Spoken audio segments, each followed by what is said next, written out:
dengan menyerang pangkalan angkatan laut Amerika Serikat di Hawaii pada tanggal 8 Desember 1941. Akhir keberadaan penjajah Jepang ditandai dengan pengeboman peristiwa kota Hiroshima dan kota Nagasaki pada awal bulan Agustus 1945. Peristiwa tersebut didahului oleh berbagai peristiwa yang membuat Jepang merasa posisinya dalam perang Pasifik mulai terancam.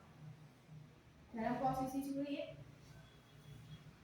Jepang kembali menjadikan kemerdekaan Indonesia pada 7 September 1944. Dalam sidang istimewa Parlemen Jepang yang ke-85 di Tokyo, Perdana Menteri Jepang yaitu membuktikan kesungguhannya pada tanggal 27 April 1945 dan dia membentuk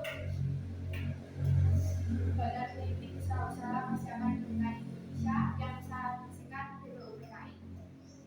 BPUPKI bertugas meneliti berbagai hal terkait aspek politik, ekonomi, pemerintahan dan hal-hal lain yang menyangkut pembentukan negara Indonesia. Jadi tadi BPUPKI. Badan Politik Usaha-usaha Persiapan Kemerdekaan atau BPUPKI ini diresmikan pada tanggal 28 Mei 1945. Peresmian badan ini dilakukan di Chusani di Jalan Tanjungan, Jakarta, yang sekarang bisa dibilang gedung Kementerian Luar Negeri. BPUPKI diketuai oleh Dr. Rajiman Widyodiningrat dengan wakil R.P. Suroso yang saat itu menjabat sebagai residen di Gedung Jawa Tengah. Anggota BPUPKI berjumlah 60 orang, di antaranya terdapat juga wakil dari anggota masyarakat Tionghoa, Arab, peranakan Belanda, serta 7 orang sebagai anggota istimewa dari Jepang. Susunan kepengurusan sebelumnya antara lain Badan Perhubungan, yaitu anggota Badan Perhubungan, ada seorang ketua, yaitu ketuanya siapa Nana? Dokter siapa? Terus untuk 2 orang ketua muda, yaitu R.P. Suroso dan 60 orang anggota.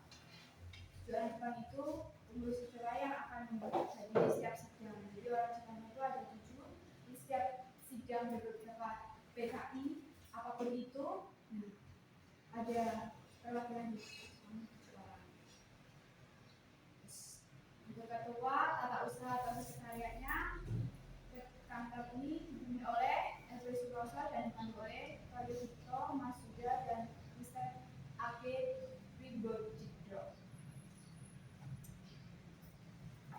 Sekarang masuk dalam materi pokok pikiran dalam BPUPKI.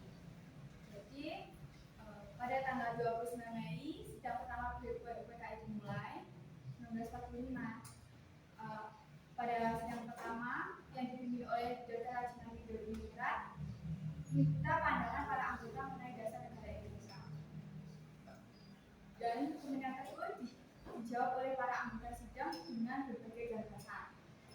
Jadi mereka tuh ada 3 yang menjadi gagasan pokoknya, yang menjadi perumusan pokok-pokok pikiran dari BPUPKI, yaitu Muhammad Yamin, Dr. Sutomo, dan yang terakhir Insinyur Soekarno. Ini 3 orang.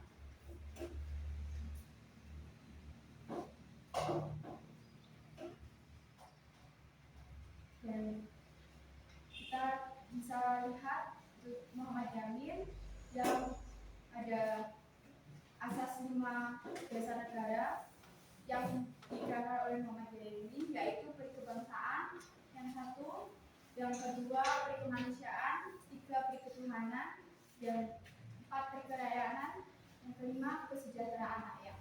Itu menurut Muhammad Yamin. Pandangan Sutomo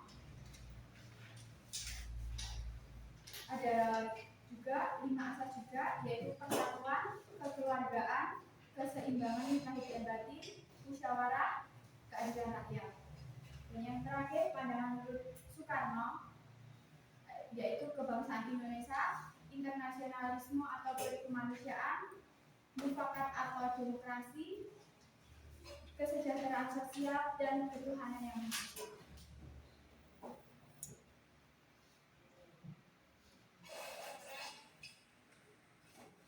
Dan itu tadi 5 dasar negara menurut Muhammad Yamin, Sutomo, dan juga Soekarno.